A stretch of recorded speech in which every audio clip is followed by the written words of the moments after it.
আমরা আমাদের অনেক সমস্যার সৃজনশীল সমাধান নিয়ে আলাপ করছি, কিন্তু আমাদের একটা বিশাল জাতীয় সমস্যা আছে পার্বত্য চট্টগ্রাম নিয়ে। বাংলাদেশ রক্তাক্ত যুদ্ধ করছে এই জনপদে, যুদ্ধ থামছে কিন্তু ছাই চাপা তুষের মতো এক আগুন ধিকে ধিকে জ্বলতেছে।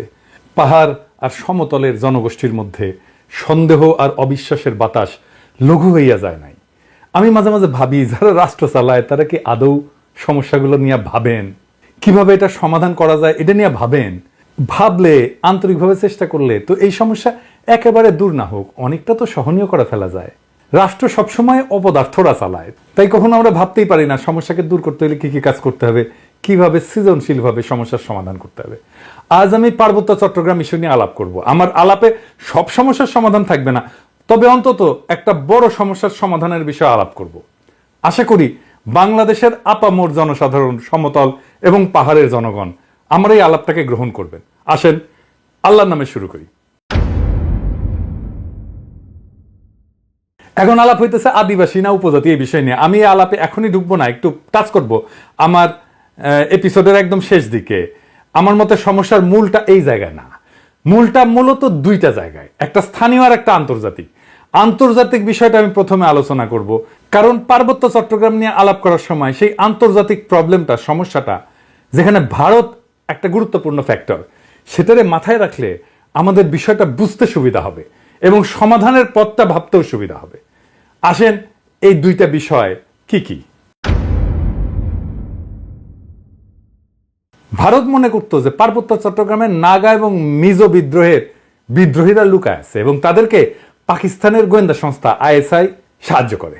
তো এইটার পাল্টা কর্মসূচি নেয় ইন্ডিয়া, যে পূর্ব পাকিস্তানকে দেশটার রাজনৈতিক মূল অংশ থেকে বিচ্ছিন্ন করবে। তো ভারত এইটার উল্টা কর্মসূচি নেয় যে পূর্ব পাকিস্তানকে পশ্চিম পাকিস্তানকে বিচ্ছিন্ন করবে এবং এই কর্মসূচি নিয়ে আগায় যেতে থাকে। এবং এইটা নিয়ে আগায় যাওয়ার জন্য তাদের গোয়েন্দা মানে রকে সবুজ সংকেত দেয় ভারতীয় নীতি নির্ধারকেরা।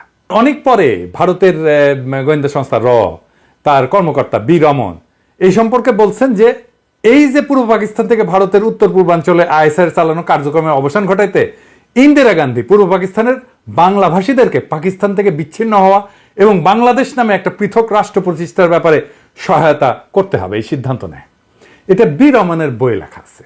তো ভারতীয় তরফ থেকে বাংলাদেশের মুক্তিযুদ্ধে সংশ্লিষ্টতার একটা বড় উপাদান ছিল একটা বিশেষ বাহিনীকে পার্বত্য চট্টগ্রাম দিয়ে অপারেশনে পাঠানো। এই বিশেষ বাহিনীর নাম ছিল special frontier force. General Uban ছিল এই ফোর্সের প্রথম ইন্সপেক্টর জেনারেল। 1962 সালের শেষ দিকে এই ফোর্সটা গড়ে উঠছিল। 71 সালে এই জেনারেল উবানি ছিলেন মুজিব বাহিনীর প্রশিক্ষক। মুজিব বাহিনী কি জানেন তো? ছাত্রলীগ, যুবলীগ আর আওয়ামী লীগের যৌথ গেরিলা বাহিনী। এরা কিন্তু যুদ্ধ করেনি, আর আজকে তারা মুক্তিযুদ্ধের সিপাহসালার হয়ে গেছে। শুধু তাই না, উবান ছিল রক্ষী বাহিনীরও প্রশিক্ষক। তাইলে বুঝতে পারতেছেন তো যে ইন্ডিয়ার প্ল্যানটা কি এবং কিভাবে সে প্ল্যানগুলো সাজাচ্ছে তার আশেপাশে। এবং পার্বত্য চট্টগ্রামে যখন 71-এ চূড়ান্ত অপারেশন হয়েছিল, তখন মুজিব বাহিনী না, স্পেশাল ফ্রন্টিয়ার ফোর্স নামে ওই আনকনভেনশনাল বাহিনীকেও ভারতীয়রা পার্বত্য চট্টগ্রাম দিয়ে বাংলাদেশে ঢুকায় দেয়। এবং এই স্পেশাল ফ্রন্টিয়ার ফোর্স অনেক দিন থাকে, এমনকি 1975 পর্যন্ত থাকে পার্বত্য চট্টগ্রামে। তো এই ফোর্সের দায়িত্ব কি ছিল? যে পার্বত্য চট্টগ্রামে যে ভারত নিয়ন্ত্রিত মিজোরাম এবং নাগাল্যান্ডের স্বাধীনতা সংগ্রামী আছে তাদেরকে খুঁজে বের করে এবং নিশ্চিহ্ন করা। এখানেই শেষ না, এই স্পেশাল ফ্রন্টিয়ার ফোর্সের সাথে মুজিব বাহিনী পার্বত্য চট্টগ্রাম দিয়ে যখন অভিযান শুরু করে, এটা নভেম্বরের শেষ দিকে। এরা ত্রিপুরা রাজ্য থেকে পার্বত্য চট্টগ্রামের পানছড়িতে প্রবেশ করে নভেম্বরের শেষে। একদল চাকমা তাদেরকে অভ্যর্থনা জানাইতে যায়, মনে করছে তাদের মুক্ত করতে আসছে। এদের জন্য একটা খাসিও নিয়ে গেছিল বেচারারা। আহারে, মুজিব বাহিনী ও স্পেশাল ফ্রন্টিয়ার ফোর্স এই সদস্যদের খাসিটা নিছে, কিন্তু অভ্যর্থনাকারী সবাইকে হত্যা করছিল। তারপর তারা পানছড়ির পাহাড় গ্রামগুলোতে হামলা শুরু করে, বাড়িঘর লুটপাট করে, আগুন লাগায় দেয়, সামনে যাকে পায় তাকেই হত্যা করে এবং মেয়েদেরকে ধর্ষণ করে। তাদের হামলায় পানছড়িতে ওই দিনই নিহত হয়েছিল 32 জন নিরীহ পাহাড়ি। তারপর তারা পানছড়ি থেকে খাগড়াছড়ির দিকে রওনা হয় এবং যাওয়ার পথে 176টা বাড়িঘর জ্বালায় দেয়। 14 ডিসেম্বরেও তারা 22 জনকে হত্যা করে। এই ছিল আওয়ামী লীগের মুজিব বাহিনীর মুক্তিযুদ্ধ। এটাই তাদের কন্ট্রিবিউশন। বাংলাদেশ থেকে ভারতীয় সামরিক বাহিনী চলে যাওয়ার সময় তাদের সেনাবাহিনীর এই স্পেশাল ফ্রন্টিয়ার ফোর্সকে রেখে দেওয়া হয় কক্সবাজারে। 72 সালের জুলাই পর্যন্ত পার্বত্য চট্টগ্রামে অপারেশন চালায়। তারপরে তারা প্রত্যাবর্তন করে। কিন্তু সবাই যে চলে গেছিল তা কিন্তু না, কারণ মুজিব যেদিন জয় বাংলা হয় না 1975-এ, ওই সময় পার্বত্য চট্টগ্রামে অপারেশন চালানো একটা ভারতীয় হেলিকপ্টার বিধ্বস্ত হয় রেকর্ড রে ভাই। মুজিব মূলত পার্বত্য চট্টগ্রামকে ভারতের হাতে তুলে দিছিল। আমি আর সেই ইতিহাসে গেলাম না, কিন্তু এখন পার্বত্য চট্টগ্রাম নিয়ে ইন্ডিয়ার পরিকল্পনাটা কি? ইন্ডিয়ার একটা দুর্বল জায়গা আছে চিকেন নেক, তাই না? আপনারা জানেন, যেটা দখল নিতে পারলে সেভেন সিস্টার জয় বাংলা হয়ে যাবে, আলাদা হয়ে যাবে। ইন্ডিয়া সেটা নিয়ে সবসময় একটা প্যারার মধ্যে থাকে। আমাদেরও একটা উইক জায়গা আছে, সেটা হইতেছে ফেনী, যা আমাদের বাংলাদেশ মূল ভূখণ্ডের সাথে পার্বত্য চট্টগ্রামকে যুক্ত করছে। ওই জায়গা দিয়া পার্বত্য চট্টগ্রামকে যদি আলাদা করে দিতে পারে ইন্ডিয়া, তাইলে চিকেন নেক নিয়ে তার না ভাবলেও চলবে, মুফতে একটা সমুদ্র বন্দর পাওয়া যাবে।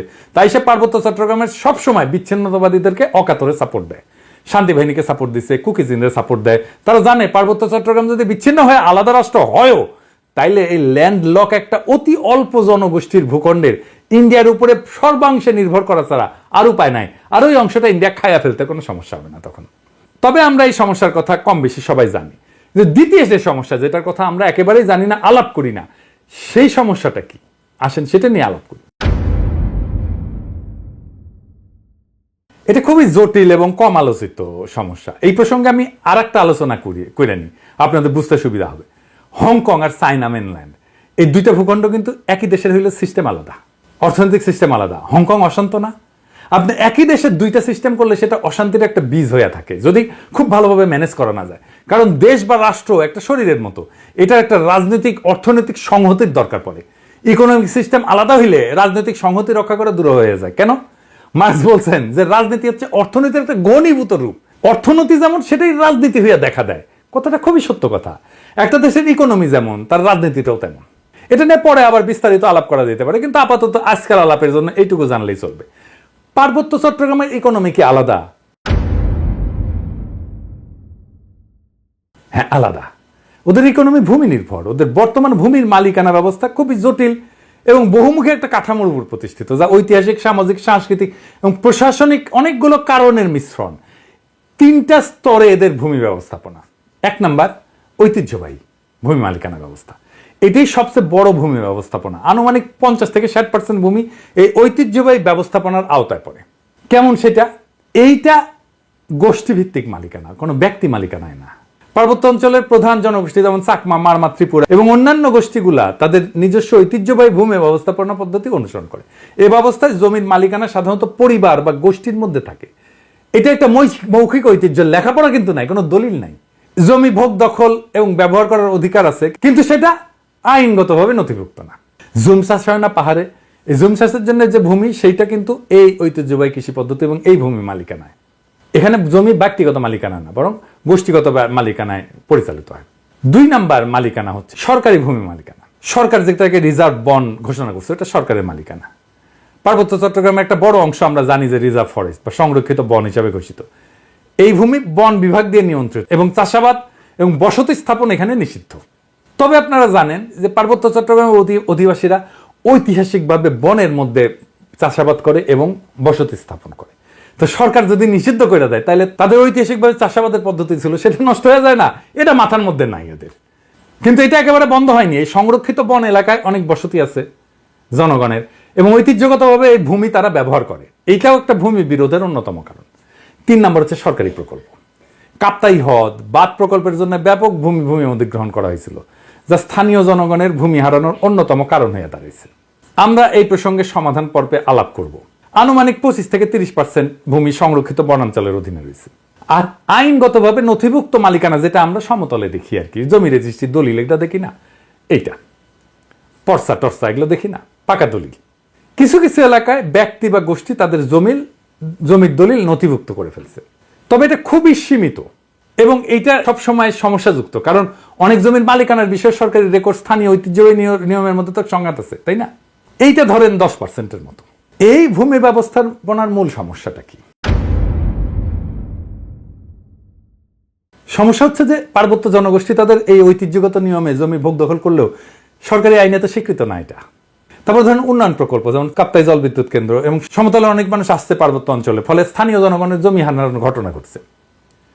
আবার আরেকটা জিনিস বললাম যে রিজার্ভ সংরক্ষিত বন এবং কৃষি জমি নিয়ে যে সংঘাত, ওইখানে তারা বসতি স্থাপন করে, ওখানে কৃষি কাজ করে।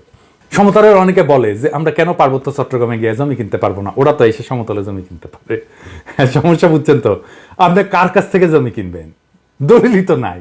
দলিল তো মুখে মুখে, মালিকানা তো ব্যক্তির না রে ভাই, মালিকানা সামাজিক, এবং প্রায় 60% জমির মালিকানা এরকম।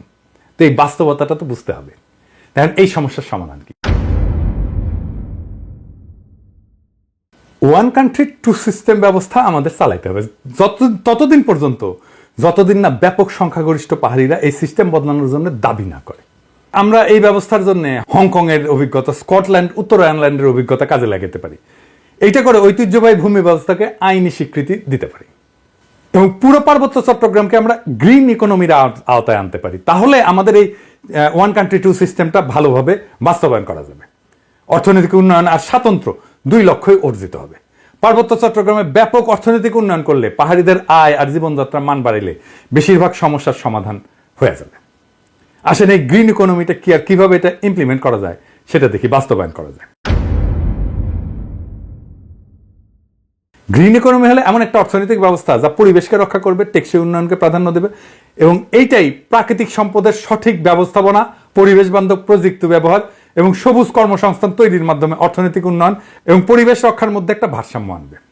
এবং আমরা পার্বত্য চট্টগ্রামকে যদি একটা সংরক্ষিত এলাকা বলে ঘোষণা দিয়ে গ্রিন ইকোনমির আওতায় নিয়ে আসি, তাহলে অনেকগুলো সুবিধা পাওয়া যাবে। স্বাতন্ত্র্য রক্ষা তো হবেই, পাশাপাশি অর্থনৈতিক উন্নয়ন সম্ভব হবে। সুবিধাগুলো এক এক করে আলোচনা করি। যেমন ধরেন, প্রাকৃতিক সম্পদের সংরক্ষণ করা যাবে। সংরক্ষিত এলাকায় অরণ্য, বন্যপ্রাণী এবং জীববৈচিত্র্য রক্ষার জন্য সঠিক ব্যবস্থাপনা গড়ে তোলা সম্ভব হবে এবং এর ফলে টেকসই একটা বন ব্যবস্থাপনা, যেটাকে সাস্টেনেবল বন ব্যবস্থাপনা বলা হয়, এবং পানি সংরক্ষণ, কার্বন নিঃসরণ হ্রাস করা যাবে এবং পরিবেশ বান্ধব কর্মসংস্থান তৈরি করা যাবে। কিভাবে? ধরেন ইকো ট্যুরিজম, জৈব চাষাবাদ, প্রাকৃতিক পণ্য উৎপাদন এবং স্থানীয় কারুশিল্পের মাধ্যমে স্থানীয় জনগণের জন্য কর্মসংস্থান সৃষ্টি করা যাবে। পরিবেশ বান্ধব উদ্যোগ নেওয়া যেতে পারে, যেমন সৌরশক্তি প্রকল্প, জৈব প্লাস্টিক উৎপাদন প্রকল্প, এইগুলো তৈরি করা যেতে পারে। এবং যেহেতু আমরা এখানে কার্বন নিঃসরণ কমাবো, তাই আন্তর্জাতিক সহযোগিতা পাওয়া যাবে প্রত্যেকটা প্রকল্পে। শুধু আন্তর্জাতিক সংস্থার সাহায্য, টাকা পয়সায় না, প্রযুক্তিগত সহায়তাও নেওয়া যাবে এবং পরিবেশ বান্ধব ট্যুরিজম গড়ে তোলা যায়। এখন যে ট্যুরিজম আছে এটা পরিবেশ বান্ধব না, এটা আয়ের একটা গুরুত্বপূর্ণ উৎস হতে পারে। আর সামাজিক উন্নয়ন জনসাধারণের, যেমন ধরেন স্থানীয় জনগণের শিক্ষা, স্বাস্থ্য এবং আর্থিক অবস্থার উন্নতির জন্য প্রকল্প নেওয়া যেতে পারে, যেটা তাদের জীবিকার বিকল্প উৎস হিসেবে কাজ করবে। যারা বনাঞ্চলে কাজ করতেছে, যারা বনাঞ্চলে আবাদ করতেছে বা বাসস্থান করতেছে, তাদের জন্য একটা বিকল্প, একটা কর্মসংস্থানের উৎস আমাদের খুঁজে বের করতে হবে। এবং স্বাতন্ত্র্য রক্ষার জন্য এই প্রত্যেকটা প্রকল্পে স্থানীয় সম্প্রদায়ের অংশগ্রহণ নিশ্চিত করতে হবে। স্থানীয় জনগোষ্ঠীকে সিদ্ধান্ত গ্রহণ এবং ব্যবস্থাপনার অংশীদার করে ফেলতে হবে। তাদের ম্যানেজমেন্টে পার্টিসিপেশন ছাড়া আমরা কোনো কাজ করব না। তাদের সাংস্কৃতিক ঐতিহ্য এবং জীবনযাত্রাকে সম্মান জানায় উন্নয়ন পরিকল্পনা করতে হবে সব সময়। সংরক্ষিত এলাকাকে বিভিন্ন জোনে ভাগ করা যেতে পারে। যেমন ধরেন কোর জোন, যেটা সম্পূর্ণ সংরক্ষিত এলাকা, যেখানে মানুষের প্রবেশ সীমিত থাকবে। বাফার জোন, যে কিছু নিয়ন্ত্রিত কার্যক্রম, যেখানে ইকো ট্যুরিজমটা চালাবো। আমরা ইকো ট্যুরিজম সব জায়গায় চালাইতে দেবো না এবং এখানে গবেষণাও করব। এবং sustainable use zone, third zone, যেখানে পরিবেশ বান্ধব চাষাবাদ, কারুশিল্প এবং অন্যান্য কার্যক্রম পরিচালনা করা যাবে। এবং একটা কঠোর আইন, পরিবেশ সুরক্ষা আইন লাগবে ওইখানে। সংরক্ষিত এলাকায় বৃক্ষ নিধন, শিকার এবং দূষণ কঠোরভাবে নিষিদ্ধ করতে হবে এবং আইন ভঙ্গ করলে দৃষ্টান্তমূলক শাস্তি ব্যবস্থা করতে হবে। এবং আমরা পুরো সিস্টেমটা ঠিক মতো চলতেছে কিনা এটার জন্য প্রযুক্তির ব্যবহার করব, ড্রোন লাগাবো, স্যাটেলাইট ইমেজ ব্যবহার করব, যে সংরক্ষিত এলাকায় সার্বক্ষণিক আমরা নজরদারি করব যে কেউ আমাদের এই পরিবেশের ক্ষতি করতেছে কিনা। এবং এই অঞ্চলে আমাদের একটা গবেষণা এবং ডকুমেন্টেশনের একটা শক্তিশালী সিস্টেম রাখতে হবে, যে সংরক্ষিত এলাকায় জীববৈচিত্র্য, সম্পদ এবং পরিবেশগত অবস্থা নিয়মিত এটা ঠিক থাকতেছে কিনা, এটা নিয়মিত গবেষণার মাধ্যমে পর্যবেক্ষণ করা হবে। আর আসেন কাপ্তাই লেক এলাকা। এই যে কাপ্তাই লেকটা করা হয়েছে, জানেন এখানে কত মেগাওয়াট বিদ্যুৎ হয়? 230 মেগাওয়াট মাত্র। এটা গোটা বাংলাদেশের চাহিদার মাত্র 5%। এই যে 5% বিদ্যুৎ, তার জন্য কত বড় সমস্যা আমরা তৈরি করছি। আমরা যদি ঘোড়াশাল বিদ্যুৎ কেন্দ্রের কথা চিন্তা করি, ঘোড়াশাল বিদ্যুৎ কেন্দ্র 950 মেগাওয়াট বিদ্যুৎ উৎপাদন করে, তার মানে 4 গুণ এই কাপ্তাই লেকের চাইতে। তাইলে আমি এটা আসলে রাখবো কেন? এই কাপ্তাই বাঁধ ভেঙে দিয়ে আমরা জমি উদ্ধার করলে কি সমস্যা? এটা ভেবে দেখতে হবে। এটা নিয়ে আমাদের সিরিয়াস চিন্তা করতে হবে যে আসলে আমরা কাপ্তাই বাঁধটা রাখবো কিনা। একটা দীর্ঘস্থায়ী প্রবলেমের সমস্যার সমাধান করছে। কাপ্তাই লেক থাকবে না, কাপ্তাই লেকের দরকার কি? আমাদের তো দরকার নাই। দৃষ্টিনন্দন কাপ্তাই লেকের তো দরকার নেই। আমার যদি জমি উদ্ধার হয় ওইখানে, এই 230 মেগাওয়াট বিদ্যুতের দাম কত? আর আমরা যদি এই জমিটাকে ব্যবহার করতে পারি, কাপ্তাই লেকের নিচে ডুবে যাওয়া জমিটা যদি উদ্ধার করতে পারি, তাহলে এই জমিতে আমরা কি পরিমাণে অর্থনৈতিক ব্যবস্থাপনা করতে পারবো, অর্থনৈতিক সুবিধা পাবো, অর্থনৈতিক লাভ করতে পারবো, এটা একটা স্টাডি হইতে পারে। আমি একটু ধারণাটা দিলাম।